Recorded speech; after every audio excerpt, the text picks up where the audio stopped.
Hello friends, మంజుల story వరల్డ్కి welcome. ఈరోజు మన story దెబ్బకు జబ్బు వదిలింది.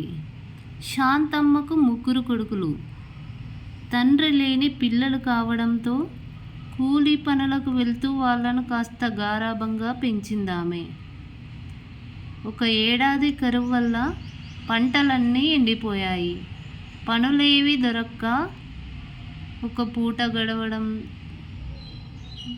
కష్టంగా మారడంతో పెద్ద కొడుకుని పట్నంలో ఉండే తన అన్న వద్దకు పంపించింది శాంతమ్మ.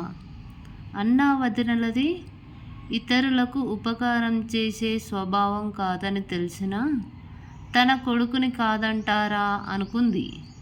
కానీ వారం తిరక్క ముందే పెద్ద కొడుకు ఇంటికి తిరిగి వచ్చాడు. అప్పుడే వచ్చావేంట్రా అనని తల్లి అడిగితే, అత్తయ్యకు ఒంట్లో బాలేదట, ఆరోగ్యం కుదుటపడ్డాక కబురు చేస్తానంది అన్నాడు. వారం తర్వాత తన రెండో కొడుకును అన్న ఇంటికి పంపింది శాంతమ్మ. తను కూడా 3 రోజుల్లోనే తిరిగి రావడంతో ఆమెకు ఎక్కడా లేని దుఃఖం తన్నుకొచ్చింది. అది చూసిన 3వ కొడుకు హరి, అమ్మా నేను మావయ్య దగ్గర కొన్నాళ్ళు ఉండి వస్తాను అని చెప్పి పట్నం బస్సు ఎక్కాడు.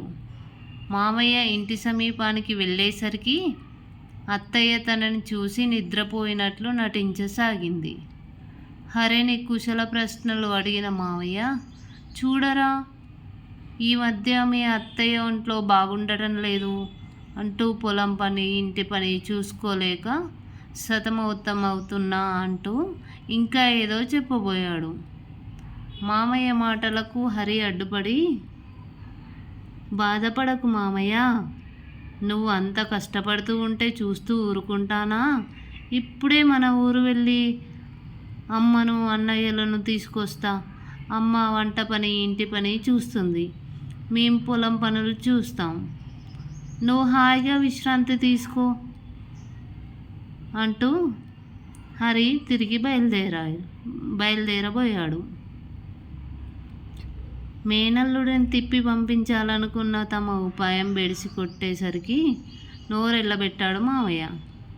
అయితే ప్రమాదాన్ని గ్రహించిన అత్త మంచం దిగి, చూసారా చిన్నవాడైనా మీ మేనల్లుడికి నా మీద ఎంత అభిమానమో, నాకు ఒంట్లో బాగోలేదని తెలిసి వాళ్ళ అమ్మని తీసుకొస్తానని అంటున్నాడు. మీరెప్పుడైనా నా గురించి ఆలోచించారా? ఇక నా జబ్బుదేముంది, మీరు వెళ్ళి పొలం పనులు చూసుకోండి, మేమిద్దరం ఇంటి పని చూసుకుంటాం అంటూ తిరిగి వెళ్ళబోతున్న హరిని ఆపింది. తన ఎత్తుగడ ఫలించినందుకు సంతోషించాడు హరి. కథ సమాప్తం.